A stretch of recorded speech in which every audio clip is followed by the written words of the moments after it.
Welcome dear rockers, कैसे हैं दोस्तों आप सभी। तो आज हम लेकर आ चुके हैं एक बिजी रेस्टोरेंट किचन पे आधारित फिलीपींस देश की एक रोमांटिक ड्रामा मिनी सीरीज। इस इंटरेस्टिंग सीरीज के टोटल 7 एपिसोड्स हैं और हर सारे एपिसोड्स को हमने एक ही वीडियो में कवर कर दिया है। तो चलिए इस सीरीज का आनंद लेते हैं। स्वागत आप सभी का। तो कहानी की शुरुआत में एला नाम की शेफ को दिखाते हैं जो कि एक रेस्टोरेंट में काम करती है और आज के मेन्यू के हिसाब से डिशेस बनाने की पूरी तरह से तैयारी कर रही होती है। फिर इस किचन के हेड शेफ शिको का कॉल आता है। असल में ये रेस्टोरेंट शिको के पिता का है दोस्तों।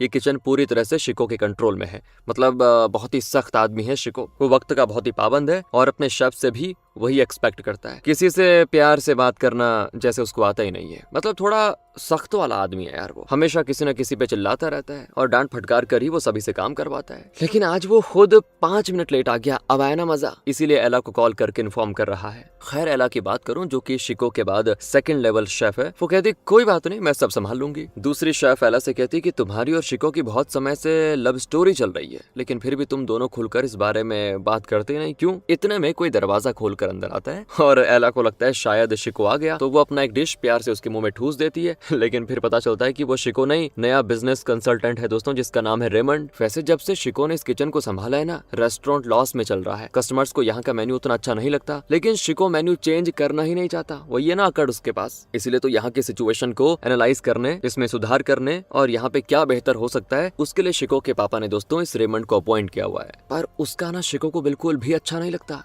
कहता है कि मेरे पापा ने तुम्हें भेजा इसीलिए मैं कुछ नहीं कह रहा, लेकिन तुम्हारा काम किचन के बाहर है, अंदर कभी मत आना। इसी बीच एला शिको को शांत करने की कोशिश करती है पर वो उस पे भी भड़क जाता है। लेकिन फिर बड़ी मुश्किल से वो शांत हो जाता है दोस्तों। लगता है वो एला से बहुत प्यार करता है और उसकी बात को सुनता भी है। अब अगले सीन में एक मीटिंग होती है जिसमें शिको अपने स्टाफ से कहता है कि देखो भाइयों, हमें अपने रेस्टोरेंट को मुनाफे की राह पे लेके जाने के लिए और भी मेहनत करनी होगी। इस रेस्टोरेंट को नंबर 1 बनाना होगा और ये सब मेरे नहीं, आप सभी के हाथ में है। वो यहाँ पर दोस्तों ये भी कहता है कि बहुत ही जल्दी एक बड़े मैगजीन का रिव्यूअर इस रेस्टोरेंट में आने वाला है। वो एक बड़े मैगजीन में रिव्यू लिखता है। अगर उसे हमारा काम पसंद आ गया तो हमारे रेस्टोरेंट का नाम उस मैगजीन में आ जाएगा और मुझे बेस्ट शेफ का खिताब मिलेगा। और वैसे मैं आपको बता दूं दोस्तों, इस रेस्टोरेंट में सब कुछ ना प्री बुकिंग से चलता है। इसलिए शिको उनको समझाता है कि आज किस टेबल पे कौन सा मेहमान आएगा और किस टेबल में कौन सा डिश सर्व करना होगा। तो एक टेबल पे कोई कपल अपनी वेडिंग एनिवर्सरी सेलिब्रेट करने आ रहा है, तो दूसरे टेबल पर कोई अपनी पहली सैलरी मिलने की खुशी को एंजॉय करने आ रहा है। इतना ही नहीं, शेफ्स और सर्विंग स्टाफ को क्लियर इंस्ट्रक्शंस दिए जाते हैं कि किस मेहमान को कौन सा फूड से एलर्जी है,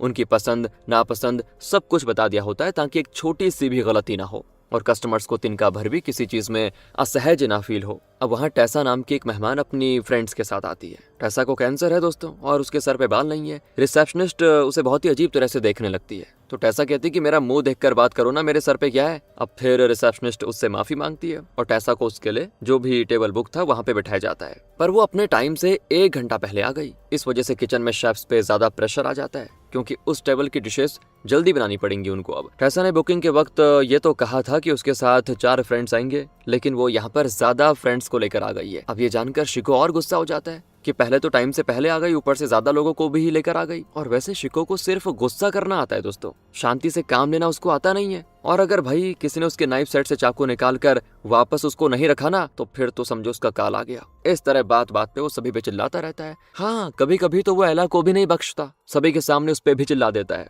अब वो कोई डिश बना रही होती है और कहती है कि इसको बनाने में 10 मिनट लगेंगे। शिको कहता है कि 10 मिनट क्यों लगेंगे बताओ, मैं इसको 10 मिनट से कम समय में बनाकर दिखा देता हूँ। कहकर वो उस डिश की तैयारी खुद करने लग जाता है और हाँ यार दोस्तों, 6 मिनट में ही डिश को तैयार कर देता है। इस बात पर तो फिर वो अपना ढिंढोरा पीटने लगता है कि देखा देखा, 10 मिनट के बजाय 6 मिनट में मैंने काम कर दिया। फिर टेसा और उसके फ्रेंड्स को उनके डिशेस सर्व किए जाते हैं। टेसा अपनी पसंद के कुछ डिशेस ऑर्डर करती है जो कि उसके फ्रेंड्स के हिसाब से अनहेल्दी है। वो उसको खाने से मना करते हैं। फिर वो गुस्सा होकर सुट्टा मारने बाहर चली जाती है। कहती है यार, कुछ ही दिनों में मैं मरने वाली हूँ, अब हेल्दी खाकर मुझे कौन सा फायदा होने वाला है। कम से कम मरने से पहले मुझे अपनी पसंद का तो खाने दो। अगर तुम्हें मेरा साथ देना है तो दो, नहीं तो चले जाओ। इस पर उसके फ्रेंड्स को अपनी गलती समझ में आ जाती है और वो उससे लिपट जाते हैं। कहते हैं कि ठीक है यार, ठीक है, तुम अपनी मर्जी से खा लो जो खाना है, हम कुछ नहीं बोलेंगे। दूसरी ओर शिको को दिखाते हैं जिससे उसके पेरेंट्स कॉल करके एडवाइस देते हैं कि बेटा बेटा बात सुनो, तुमसे किचन मैनेज नहीं होगा, हम वो रेस्टोरेंट बंद कर देते हैं, तुम कोई और बिजनेस कर लो। लेकिन शिको के अंदर एक चीज बढ़िया है कि वो हार नहीं मानना चाहता। उस रात काम के बाद वो एला को घर ड्रॉप करने जाता है। वो एला को वैसे किस करने की भी कोशिश करता है, तो एला मना करते हुए कहती है नहीं नहीं,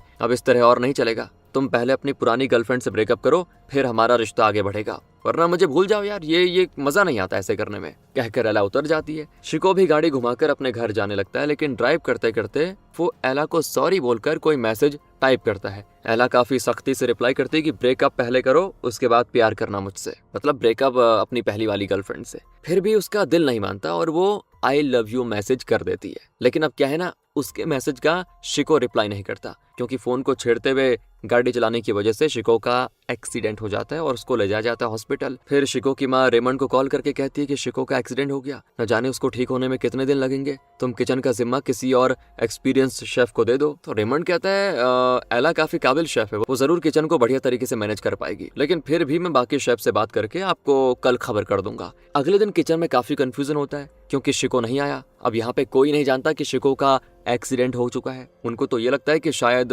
शिको आज भी लेट आने वाला है। तो यहाँ पर एला किसी तरह शेफ्स को काम बांट कर देती है और जैसे तैसे मैनेज कर रही होती है। तब रेमंड आकर बता देता है सभी को शिको का एक्सीडेंट हो गया और फिलहाल वो कोमा में है, शायद अगले कुछ महीनों में वो कोमा में ही रहेगा। और सभी को पहले तो बहुत आश्चर्य होता है कि ये क्या हो गया। सब घबरा जाते हैं क्योंकि शिको के बिना किचन को मैनेज करना बहुत ही मुश्किल है। पहले से रेस्टोरेंट घाटे में चल रहा है और अब शिको नहीं रहेगा तो शायद रेस्टोरेंट बंद करना पड़ेगा, सबकी नौकरी चली जाएगी। तो रेमंड कहता है कि अगले 2 दिन मैं शिको की माँ से बात करके अनाउंस कर दूंगा कि अगला हेड शेफ कौन होगा। अब दोस्तों एला शिको को देखने के लिए हॉस्पिटल जाने के लिए निकलती है, लेकिन रेमंड उसको रोक देता है। कहता है शिको के बाद यहाँ अगर कोई हेड शेफ बनने के काबिल है तो वो तुम हो, इसीलिए प्लीज किचन को मैनेज करो, शाम को जाना हॉस्पिटल। तो एला उसकी बात मान जाती है। इसी बीच काल नाम का एक सीनियर शेफ जो एला से कई ज्यादा कुकिंग में एक्सपीरियंस है, उसको ये लगता है कि एक्सपीरियंस के हिसाब से तो अब मुझे बनाया जाएगा अगला हेड शेफ। उसका सीधा कंपटीशन होता है एला से, जो शिको की गैर मौजूदगी में किचन को मैनेज करती है। एला तो शेफ्स को इंस्ट्रक्शंस देती है कि अब ऐसा करो वैसा करो, लेकिन उसकी कोई नहीं सुनता यार। रेस्टोरेंट में दोस्तों एक बुजुर्ग कपल आए होते हैं। आज इनकी वेडिंग एनिवर्सरी है और शायद इनकी आखिरी वेडिंग एनिवर्सरी भी, क्योंकि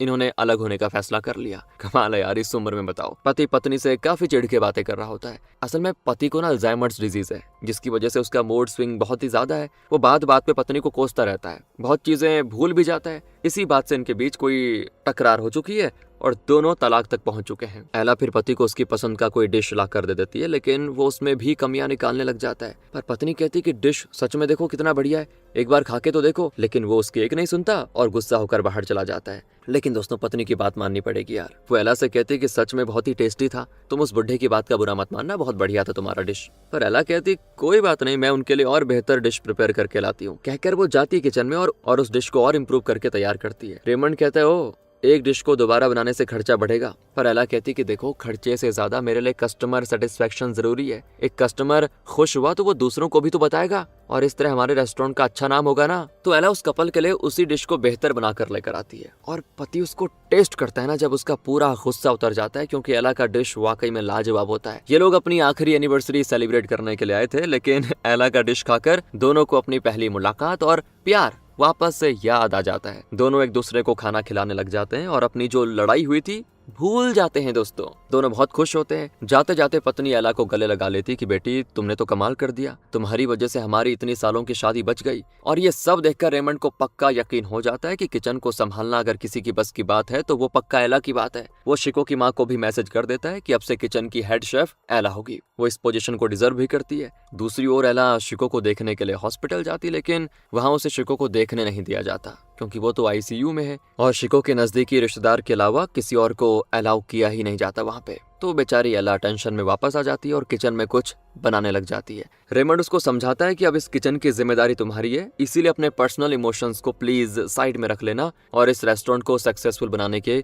हर पैतरे अपनाना। अगर ये रेस्टोरेंट बंद हो गया ना तो यहाँ के स्टाफ्स की नौकरी चली जाएगी यार, उनके परिवारों का क्या होगा, इसलिए प्लीज जो भी करना अब से इस सोच से करना कि मुनाफा हो। तो एला भी उसकी बात को मान जाती है, लेकिन शिको के ना होने से दोस्तों यहाँ सभी अपनी मनमानी करना चाहते हैं। कोई भी एला की बात को सीरियसली लेता नहीं। अमेरिका से एक इंटर्न आया होता है जो कि यहाँ पे काम सीखने आया है, लेकिन ना वो कोई काम सीखता है और ना ही कोई काम करता है, रोज देर से आता। एला कुछ कहती है तो उसको मानता नहीं। ऊपर से काल अपना अलग ही एटीट्यूड दिखाता है, क्योंकि वो अपने से कम उम्र के शेफ से और वो भी एक लड़की से ऑर्डर सुनना पसंद नहीं करता। अगले सीन में रेमंड और एला बाहर स्मोक कर रहे होते हैं। तब रेमंड उसको बताता है कि बहुत ही जल्दी बेस्ट शेफ आर्टिकल पब्लिश होगा। एक नॉर्मल गेस्ट की तरह रिव्यूअर्स आएंगे और हमारे रेस्टोरेंट के डिश को रेट करेंगे। अगर उसमें तुम जीत गई ना तो हमारे रेस्टोरेंट का भी बहुत ही अच्छा नाम होगा और बिजनेस भी बढ़ेगा। इसलिए तुम छोटी छोटी बातों से निराश मत होना और अपने काम पे बढ़िया तरीके से ध्यान देना। उस दिन रेस्टोरेंट में 2 औरतें आती है। ये औरत जो स्मोक कर रही है इसका नाम है टीना और दूसरी जो व्हाइट ड्रेस में है ना वो है ब्रिटानी।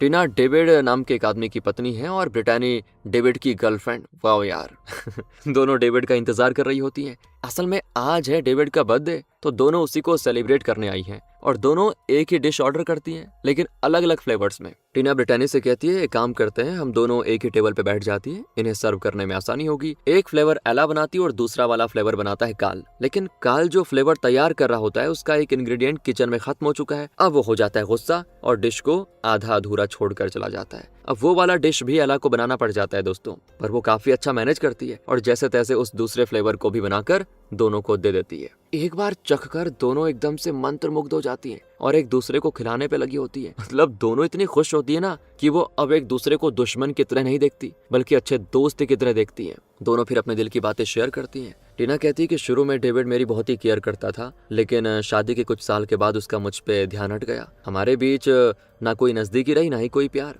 ब्रिटानी भी कहती कि हाँ, शुरू में वो मुझे बड़े प्यार से ट्रीट करता था, लेकिन धीरे धीरे उसके अंदर जैसे कोई फीलिंग्स नहीं बची। मैं तो उससे ब्रेकअप करने जा रही हूँ। दोनों मिलकर यहाँ डेविड के लिए एक नोट छोड़कर चली जाती हैं, लेकिन वो एला की डिशेस की बहुत ही तारीफ करके जाती हैं। ये बात बहुत ही इंपॉर्टेंट होती है। कहती है एक काम करना, हम दोनों का जो भी बिल बनेगा वो डेविड देगा, उसी ने ये टेबल बुक किया था। कुछ देर के बाद आता है डेविड, तो उसे टीना और ब्रिटानी दोनों का बिल देना पड़ जाता है। अब वो टेबल के नीचे रखा हुआ नोट भी देखता है जिसमें दोनों ने लिखा हुआ है, हम दोनों तुमसे ब्रेकअप कर रही हैं और अब तुम अपनी भद्दी सी जिंदगी अकेले जी लेना। दोस्तों, अब सभी कस्टमर्स को एला की तारीफ करते देखकर रेमंड अनाउंस कर देता है कि जब तक शिको ठीक नहीं हो जाता तब तक एला हेड शेफ रहेगी। और ये सुनकर काल को जो जलन होती है ना, क्या बोले। इसी बीच शिको की माँ एला को हॉस्पिटल जाकर शिको को देखने की परमिशन दे देती है। एला भी जाती है वहां पे और कोमा में पड़े हुए शिको से बातें करने लगती है कि तुम जल्दी ठीक हो जाओगे और जब तक तुम वापस नहीं आ जाते किचन को मैं संभाल लूंगी, फिक्र मत करना। तब वहां पे एक औरत आती है और वो खुद को शिको की मंगेतर बताती। दोस्तों,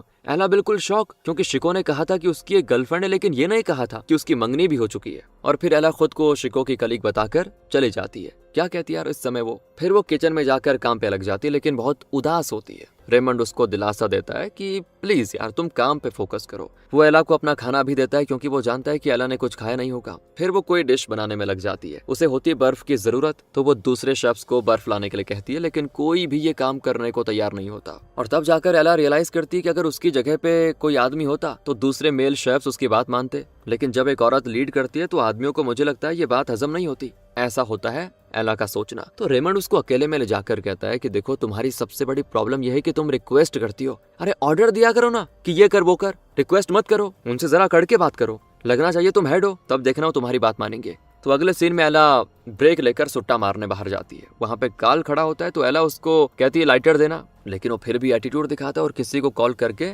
ये शिकायत कर रहा होता है कि मेरे एक्सपीरियंस के बावजूद शिको की माँ ने मुझे हेड शेफ नहीं बनाया, बल्कि पता है एक लड़की को हेड शेफ बना दिया जिसकी उम्र मुझसे मेरे आधे के बराबर होगी। इस तरह दोस्तों फोन पे किसी से बता रहा होता है, वो भी एला के सामने। और वो लड़की पहले तो शिको के साथ घूमती रहती थी, लेकिन अब वो रेमंड के साथ है। अरे ऐसी लड़कियों को पता नहीं क्या हो जाता है, पता नहीं कब किसके साथ हो जाती है। इस तरह वो एला के बारे में बहुत ही गंदी गंदी बातें कर रहा होता है। पर उस तरफ से जो फोन के अपोजिट में होता है ना, मतलब जो बात कर रहा है, वो इसको यानी काल को एडवाइस देता है कि तुम यार ये हर चीज को नेगेटिविटी के नजरिए से मत देखो। तुम एक बार उस लड़की के साथ कोऑपरेट करके तो देखो, क्या पता वो शिको से बेहतर शेफ हो और उसके साथ काम करने में तुम्हें आसानी भी हो। एक बार चांस तो दो उसको। अगले सीन में एक बुजुर्ग कस्टमर आती है जिसका नाम है कोंचा। वो कई साल पहले अपने पति से अलग हो गई थी। उसके जवान बच्चे भी उसके साथ नहीं रहते और ना ही उसको देखने आते हैं। लेकिन आज कोंचा का बर्थडे है और उसने अपने बच्चों को यहाँ पर बुलाया है और कहा है कि आज मैं तुम्हें बेटा एक जरूरी बात बताना चाहती हूँ। तो उसके बच्चे लोग भी तैयार हो गए क्योंकि उनको ये लगता है कि माँ पक्का प्रॉपर्टी की बात करेंगी।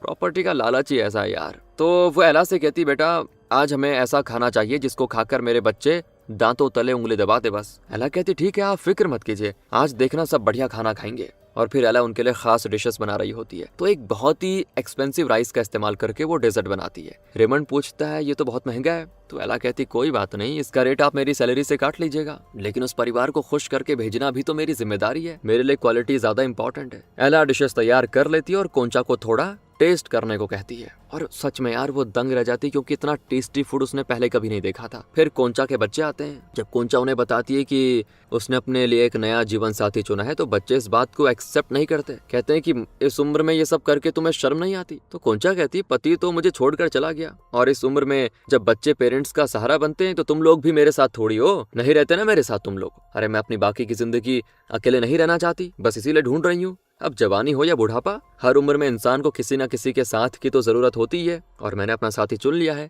इसमें गलत क्या है। अब शुरू में तो बच्चे राजी नहीं होते, लेकिन जैसे जैसे वो एला का जो बनाया खाना है वो खाने लगते हैं ना, तो जरा शांति से सोचकर कोंचा की बात को एक्सेप्ट कर पा रहे होते हैं। अगले सीन में शेफ्स की एक मीटिंग होती है। रेमंड सुझाव देता है कि अगर हमें रेस्टोरेंट को इम्प्रूव करना है तो मेन्यू को बढ़ाना होगा। एला को उसकी बात सही लगती है। अगर शिको होता तो वही सारे फैसले लेता, लेकिन अब उसकी गैर मौजूदगी में एला ये फैसला लेती है कि मेन्यू को चेंज करने में भलाई होगी। और तो और दोस्तों, रेमंड ने रेस्टोरेंट आइटम्स के सप्लायर्स को भी चेंज कर दिया था और फिलहाल इन्हें काफी फ्रेश चीजें मिल रही होती है। इसीलिए एला समझ पाती है कि रेमंड इस रेस्टोरेंट की तरक्की के लिए बहुत मेहनत कर रहा है। दूसरी ओर रिसेप्शनिस्ट रेस्टोरेंट के बाहर एक लड़के को इधर उधर भागते हुए देखती है, तो वो उसे बड़े प्यार से बुलाकर पूछती, बेटा तुम कौन हो, तुम्हारे पेरेंट्स कहाँ हैं? इतने में उस लड़के के पिता आ जाते हैं, जिसको देखकर रिसेप्शनिस्ट चौंक जाती है। उसकी परेशानी देखकर एला कहती है, तुम इतनी टेंशन में क्यों हो, क्या हो गया? तो रिसेप्शनिस्ट बताती है, जब मैं 16 साल की थी ना, एक लड़के के साथ रिलेशनशिप में थी और प्रेग्नेंट हो गई, लेकिन उस उम्र में एक बच्चे को पालना मेरे लिए नामुमकिन था, इसलिए मैंने बच्चा गिराने का सोचा। लेकिन उस लड़के के पेरेंट्स ने कहा कि हमें अपने बेटे को बचाना है, तो मैंने उस बच्चे को जन्म दिया और उनके हाथों में दे दिया और मूव ऑन कर लिया। और वो लड़का कोई और नहीं, उस छोटे लड़के का पिता है। इतने साल तक बताओ, वो एक सिंगल पेरेंट के तौर पर उस बच्चे की परवरिश कर रहा था। वो छोटा लड़का दोस्तों इसी रिसेप्शनिस्ट का बेटा है। बहुत रोती बेचारी। तो एला कहती, तुम चिंता मत करो, आज हम उन दोनों को ऐसा खाना खिलाएंगे ना कि वो इस दिन को हमेशा याद रखेंगे। इस दौरान रिसेप्शनिस्ट को पता चलता है कि कुछ ही दिनों में बाप बेटा दूसरे देश जाकर सेटल होने वाले हैं। बहुत दुखी होती है वो अपने बेटे से ये नहीं कह सकती कि मैं तुम्हारी माँ हूँ बेटा, लेकिन उसके साथ वो खेलती है और समझाती है कि नई जगह पे तुम्हें बहुत सारे फ्रेंड्स मिलेंगे, वहाँ तुम खुश रह पाओगे, पापा की बात मानना, उनको तंग मत करना। फिर वो डिनर खत्म करते हैं तो एला उनको एक स्पेशल आइसक्रीम बना कर देती है, जिसको खाकर वो बच्चा बड़ा खुश होता है यार। फिर वो रिसेप्शनिस्ट को गला लगा लेता है क्योंकि दोनों की अच्छी दोस्ती हो चुकी थी। अब दोस्तों, नए मेन्यू के डिशेस को रेमंड टेस्ट करके एला की बड़ी तारीफ करता है। कहता है कि अगर इस तरह की नई डिशेस बनाएंगे तो रेस्टोरेंट टॉप पे पहुंच सकता है, बढ़िया है, कमाल है, वाह। पर इतने में खुलता है दरवाजा और वहाँ पे आ जाता है शिको और किचन में रेमंड को देखकर वो चिढ़ जाता है। कहता है कि ओ, मैंने तुमसे पहले ही कहा था ना कि तुम्हारा काम किचन के बाहर है, अंदर कभी मत आना, फिर क्यों आ गए? इस तरह वो पहले की तरह सभी पे चिल्लाता है और डांटता भी है कि किससे पूछकर तुमने मेन्यू चेंज किया। उसको देखकर काल भी थोड़ा अनकंफर्टेबल हो जाता है क्योंकि शुरू में उसे एला के साथ काम करने में दिक्कत थी, लेकिन फिर वो एला के साथ मजे करने लग गया। उसको आनंद आने लग गया खाना बनाने में, क्योंकि कम से कम उसको शिको की तरह एला डांटती तो नहीं थी। लेकिन अब शिको आ गया तो उसको अच्छा नहीं लगता। इतना ही नहीं, बेस्ट शेफ मैगजीन का रिव्यूअर किसी भी वक्त एक नॉर्मल कस्टमर की तरह आ सकता है। इसीलिए शिको कहता है कि हर कस्टमर को बेस्ट क्वालिटी डिश सर्व करो और अच्छे से पेश आओ। इसी बीच रेमंड उसको ये बताने के लिए आता है कि देखो, पिछले कुछ मेहमानों ने, मतलब जब तुम कोमा में थे उस समय की बात कर रहा हूँ मैं, तब एला किचन को मैनेज कर रही थी और उन मेहमानों ने एला की बड़ी तारीफ करी। उसकी वजह से रेस्टोरेंट को अच्छा मुनाफा हुआ है, कस्टमर्स भी खुश हैं। लेकिन शिको को जैसे एटीट्यूड है, वो नहीं सुनता उसकी और बाहर कर देता है उसको। इसी बीच एक इन्फ्लुएंसर कपल आ जाते हैं अपनी 3rd वेडिंग एनिवर्सरी सेलिब्रेट करने के लिए। सोशल मीडिया में इन्हें बेस्ट कपल चुना गया है। पति कहता है कि मैं अपनी वाइफ के बारे में सब जानता हूँ, कहकर वो अपनी वाइफ का कोई फेवरेट डिश ऑर्डर करता है और जब वो डिश लाया जाता है तो पत्नी कहती है, ये क्यों लेकर आ गए, ये तो मुझे बिल्कुल भी अच्छा नहीं लगता। इस पर पति चिढ़ जाता है कि सभी के सामने यार तुम मेरी बेइज्जती कर रही हो। मतलब दोस्तों, देखा, ये दोनों सिर्फ सोशल मीडिया में बेस्ट कपल है, असलियत में वही झिकझिकबाजी। एला उन्हें तुरंत सर्व करके किचन में जाती है तो शिको तोड़ फोड़ कर रहा होता है क्योंकि किसी ने उसके चाकू वाले सेट से एक चाकू निकाला लेकिन उसको वापस नहीं रखा। अब एला भी उसको ढूंढने में लग जाती है क्योंकि बिना चाकू के ये साइको शांत नहीं होगा। इसी बीच एला दूसरा डिश बनाकर उस कपल को दे रही होती है और तभी दूसरे टेबल पर बैठी औरत वही डिश मांगती है, तो एला उसके लिए भी वही डिश बनाकर लाती है जो उस औरत को पसंद आता है। वो कपल भी काफी इंप्रेस हो जाता है दोस्तों, क्योंकि एला ने वाकई बहुत ही अच्छा बनाया था। ये कपल यहाँ 3 दिन रहेगा और रोज वो एक नया डिश ऑर्डर करने वाले हैं। दूसरी ओर किचन में शिको एला के साथ चिपकने की कोशिश करता है तो वो गुस्सा हो जाती है। कहती है, तुमने मुझसे झूठ बोला कि वो तुम्हारी गर्लफ्रेंड है, लेकिन वो तो तुम्हारी मंगेतर है। ये मेरे साथ प्यार का नाटक करके मेरा फायदा उठाकर उससे शादी करने का इरादा था ना तुम्हारा, है ना? यार तुम तो धोखेबाज निकले। इस बात पे यहाँ भी दोनों का झगड़ा हो जाता है और शिको चला जाता है दोस्तों। उसके जाने के बाद रेमंड आता है। वो एला से बताता है कि किचन का हिटलर लौट आया, अब यहाँ कोई खुश नहीं रह पाएगा। हिटलर यानी कि वो शिको। लेकिन तुम फिक्र मत करो, मैंने रेस्टोरेंट के प्रॉफिट का एक रिपोर्ट शिको के पेरेंट्स को दे दिया है और मुझे उम्मीद है कि वो अच्छा फैसला लेंगे। उन्हें भी तो पता चले कि अगर उनका बेटा यहाँ पे हेड शेफ रहा तो ये रेस्टोरेंट कभी मुनाफे में नहीं चलेगा। वैसे शिको की गैर मौजूदगी में एला और रेमंड के बीच काफी अच्छी बॉन्डिंग हो गई है दोस्तों। दोनों एक दूसरे को समझते भी हैं और एक दूसरे की इज्जत भी करते हैं। अगले दिन उस इन्फ्लुएंसर कपल को एला एक और लाजवाब डिश बना के देती है, जिसे खाकर वो और खुश होते हैं। अब उनको देखकर दूसरे टेबल पे बैठी वो औरत उसी डिश को ऑर्डर करके उसका स्वाद लेती है। तो इन्फ्लुएंसर कपल एला के साथ एक सेल्फी भी खिंचवा लेते हैं। दूसरी ओर एक आदमी कोई डिश ऑर्डर करता है और लगता है वो खुद भी शेफ है दोस्तों। शिको उसे सर्व करने जाता है, लेकिन वो डिश को वापस कर देता है। कहता है इसका टेस्ट ओरिजिनल नहीं लग रहा। अब शिको तो पहले से गुस्सा रहता है, वो और गुस्सा हो जाता है। किचन में सभी पे चिल्ला देता है कि जरूर वही आदमी फूड रिव्यूअर होगा और वो मेरे रेस्टोरेंट के बारे में और मेरे बारे में आर्टिकल में नहीं लिखेगा तो मुझे कुछ नहीं मिलेगा, ना ही बेस्ट शेफ का खिताब मिलेगा। अगले सीन में उस इन्फ्लुएंसर कपल का तीसरा दिन होता है। आज भी एला का लाजवाब डिश टेस्ट करके वो एला की बहुत ही तारीफ करते हैं और उन्हें देखकर पास के टेबल पर बैठी वही औरत सेम डिश ऑर्डर करती है। सब बढ़िया चल रहा होता है और ज्यादा कस्टमर्स भी आने लग जाते हैं। इस वजह से शिको किचन को मैनेज नहीं कर पाता, पर हाँ वो टेंशन में अपना चाकू ढूंढने में टाइम वेस्ट जरूर कर रहा होता है। तो एला तो उससे तंग आ जाती है और उसके सामने एक प्याज लेकर दूसरे चाकू से काट कर दिखाती और कहती कि देखा, तुम्हारे चाकू की कोई जरूरत नहीं है। सब्जी किसी भी चाकू से कट जाती, बस काटना आना चाहिए। और चाकू से कुछ नहीं बदलता, ना उससे स्वाद बदलता है और ना ही फूड की क्वालिटी खराब होती, समझे। इसलिए चाकू चाकू नारा छोड़ो और काम पे ध्यान दो। इस तरह वो शिको को बहुत ही बुरी तरह डांट देती है सभी के सामने और शिको की बोलती बंद हो जाती दोस्तों, क्योंकि अपनी नाकाबिलियत को छुपाने के लिए वो चाकू का बहाना कर रहा है। तीसरे दिन का डिश खाकर वो इन्फ्लुएंसर कपल बहुत ही सेटिस्फाइड होते हैं। इसी बीच रेमंड एला से कहता है कि मुझे सिंगापुर में एक बहुत ही अच्छा ऑफर मिला। पता है क्या है, एक बड़े रेस्टोरेंट में बिजनेस कंसल्टेंट की जॉब मिली और उस रेस्टोरेंट के किचन का हेड शेफ चुनने की जिम्मेदारी भी मुझे दी गई है और मेरे जहन में तुमसे अच्छी हेड शेफ कोई और नहीं है। क्या तुम्हें मंजूर है? तो एला कहती ठीक है, मुझे मंजूर है, लेकिन तुम पहले अपने जॉब में ज्वाइन तो करो, फिर मुझे बुला लेना वहाँ पे। दूसरी ओर काल एक खास डिश बनाता है। एला उसको टेस्ट करती है तो दंग रह जाती, क्योंकि वो वाकई में बहुत ही लाजवाब होता है। वो काल की बहुत ही तारीफ करती है। इस वजह से काल अपना ईगो साइड रख देता है और एला के बारे में उसका जो भी विचार थे सब बदल जाते हैं। एला के लिए उसकी इज्जत बढ़ जाती है। इसी बीच इनको एक नए गेस्ट की बुकिंग मिलती है। एक कपल जो 17 साल से डेट कर रहा है, उनकी शादी होने वाली है। और जब ये बात शेफ्स को पता चलती है तो वो अमेरिकन इंटर्न मजाक करने लगता है कि 17 साल बाद इनकी शादी हो या ना हो, किसको फर्क पड़ता है यार। और तो और वो एक सेम सेक्स कपल है। ये बातें जानकर वो हंस पड़ता है और उनका मजाक उड़ाने में लग जाता है। उसकी बातों से काल को तो बड़ी चिढ़न होती है, क्योंकि काल खुद गे है दोस्तों। असल में मैनेजमेंट ने तो कब का फैसला ले लिया था कि इस अमेरिकन इंटर्न को निकाल दिया जाए, लेकिन ये लोग हैं कि उस पर तरस खाकर उसे निकालना नहीं चाहते। पर अब ये हद पार कर रहा है दोस्तों और किचन में कोई खास काम भी नहीं करता। तो एला काल से कहती कि आप ही उसको बता दीजिए कि उसे अब यहाँ पे काम करने की जरूरत नहीं है। काल बड़ा खुश होता है कि मुझे उस निकम्मे को नौकरी से निकालने का मौका मिल रहा है, मजा आएगा। बहुत मजाक उड़ाता है ना गे लोगों का ये। फिर रेमंड किचन में आता है। एला कहती कि शिको देख लेगा तो मुश्किल हो जाएगी, तुम बाहर ही रहो। पर रेमंड तो बिंदास कहता है अब वो नहीं आएगा। अब तक तो उसके पेरेंट्स ने खुद ही उसको हेड शेफ की नौकरी से निकाल दिया होगा, क्योंकि मैंने अपनी रिपोर्ट में साफ साबित कर दिया है कि शिको के रहते ये रेस्टोरेंट कभी भी आगे नहीं बढ़ेगा। पर इतने में शिको आ जाता है और रेमंड को डांटता है कि मैं जानता हूँ तुमने रिपोर्ट में क्या लिखा है। तुम्हें क्या लगता है कि मेरे पेरेंट्स मुझे काम से निकाल देंगे? तुम्हारी ख्वाहिश कभी पूरी नहीं होगी, समझे। अब निकलो यहाँ से। और तब एक नई डिश बनकर आती है। एला उसे टेस्ट करने वाली होती है, लेकिन शिको कहता है कि यहाँ का हेड शेफ मैं हूं ना, इसे मैं टेस्ट करूंगा। वो डिश टेस्ट करता है और कहता है कि ये तो एकदम भद्दा लग रहा है, इसमें तो आलू स्टफ किया जाता है, लेकिन तुमने ये क्या स्टफ करके रखा हुआ है। तो एली कहती है इसमें दिक्कत क्या है, कस्टमर ने खुद कहा कि आलू की जगह प्याज भरो और वही तो हम कर रहे हैं और मेरे हिसाब से काफी टेस्टी भी है। इतने में रिसेप्शनिस्ट काफी टेंशन में भागी चली आती है। असल में वो सेम सेक्स कपल जो 17 साल से डेट करने के बाद शादी करने वाला था, उनकी शादी चर्च में नहीं हो पाई, क्योंकि चर्च ने उनकी शादी करवाने से इनकार कर दिया। इसीलिए वो इस रेस्टोरेंट में शादी करना चाहते हैं। उन्होंने रिसेप्शनिस्ट से बहुत रिक्वेस्ट किया तो उसको हाँ कहना पड़ गया कि ठीक है कर लो यहीं पे। इसीलिए वो डर डर कर इनको बता रही है कि पता नहीं अब ये लोग क्या बोलेंगे। लेकिन एला कहती है कोई बात नहीं, हम उनकी शादी के लिए यहाँ पे अरेंजमेंट्स कर देंगे। एला फिर रेस्टोरेंट को एकदम अच्छे से रेडी करवा देती है जहाँ वो कपल शादी कर सके। तब वहाँ पे एक गे आदमी आता है जो उस कपल की तरफ से एला को बहुत ही थैंक करता है कि लास्ट मोमेंट में आपने हमारी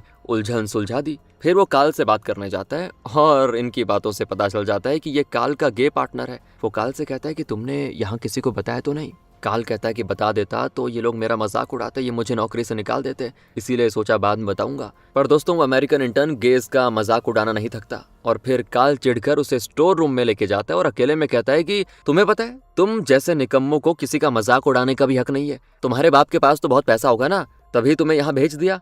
लेकिन तुम्हारी यहाँ पे कोई भी जरूरत नहीं है, चले जाओ यहाँ से, आज ही काम से निकाल दिया जा रहा है तुमको, निकलो। और वो अमेरिकन इंटर्न शॉक। फिर काल बाहर जाने की कोशिश करता है लेकिन दरवाजा बाहर से लॉक हो जाता है। दूसरी ओर शादी के लिए डिशेस तैयार किए जाते हैं। शादी वाली जोड़ी आ जाती है और दोनों एला और दूसरों को बहुत ही थैंक करते हैं कि आप लोगों ने हमको यहाँ पे शादी करने की परमिशन दी, उसके लिए थैंक्स। इनमें से एक डॉक्टर है और उसके पेरेंट्स की इस शादी के लिए राजी नहीं है, इस बात से वो दुखी भी है। खैर इनकी ये शादी तो होती है, शादी एक औरत करवाती है दोस्तों। और तभी एक आवाज आती कि रोको शादी को। असल में एक पार्टनर का पिता आया होता है। वो कपल घबरा जाता है कि कहीं ये शादी रोकने तो नहीं आ गया, पर पापा कहते हैं नहीं बेटा, तुम्हारे भाई बहनों ने मुझे समझा दिया है कि आजकल गे मैरिजेस काफी नॉर्मल है और मुझे भी लगा कि अगर इसी में तुम्हारी खुशी है तो मुझे इनकार नहीं करना चाहिए, इसीलिए मैं तुम्हें यहाँ पे आशीर्वाद देने के लिए आया हुआ हूँ। सब कुछ बढ़िया संपन्न हो जाता है। दूसरी ओर स्टोर रूम का दरवाजा खुलता है और तभी वो अमेरिकन इंटर्न बताता है कि हम सबसे पहले से जानते हैं कि आप गे हो। तो काल चौंक जाता है कि तुम्हें कैसे पता चला। वो कहता है पता चल जाता है सर।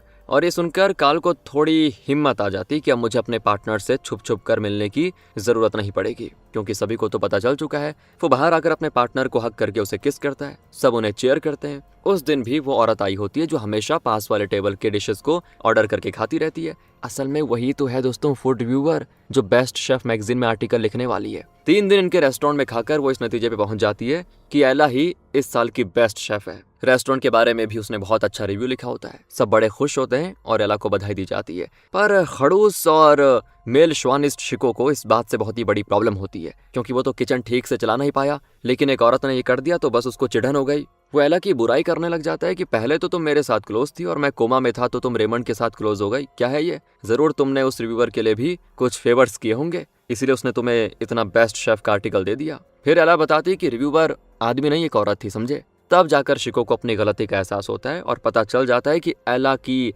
असली टैलेंट क्या है। और एला को तो दोस्तों अब शिको से बड़ी घिन आने लग जाती है। वो कुछ नहीं कहती लेकिन उसको दिक्कत होती है उससे। फिर वो अपना यूनिफॉर्म उतार कर फेंक देती है और चल देती है वहां से। शिको उसे रोकने की बहुत ही कोशिश करता है, लेकिन अब गला फाड़ फाड़ कर चिल्लाने से क्या फायदा, जो नुकसान होना था वो तो हो गया। अगले सीन में एला को दिखाते हैं जो अब चैन से अपने घर में कुकिंग कर रही है। दूसरी ओर रेस्टोरेंट के किचन में शिको हमेशा की तरह हर किसी को डांट फटकार रहा है, किसी को चैन से अपना काम नहीं करने देता। दूसरी ओर एला के घर रेमंड आता है और उसी के लिए एला कुकिंग कर रही है दोस्तों। वो बताता है कि सिंगापुर का ऑफर कंफर्म हो चुका है, तुम्हारा जॉब भी पक्का हो चुका है, अगर तुम चाहो तो तुम्हारा टिकट भी मैं करवा दूं बुक, दोनों साथ चलेंगे। एला तुरंत हाँ कर देती है। दूसरी ओर रेस्टोरेंट में शिको सारे कस्टमर्स की बुकिंग कैंसिल करने को कह देता है। कस्टमर्स गुस्सा हो जाते हैं कि आखिरी वक्त में कैंसिल करने का क्या मतलब, तुम लोग इतने रिस्पॉन्सिबल कैसे हो सकते हो। कुछ देर के बाद रिसेप्शनिस्ट किचन में भागी चली आती है, कहती है कि सर एक कस्टमर आपसे मिलना चाह रही है। शिको कहता है मैं नहीं मिलना चाहता किसी से, उसको कह दो कि वो चली जाए। लेकिन इतने में वो कस्टमर खुद किचन के अंदर आ जाती है और ये कोई और नहीं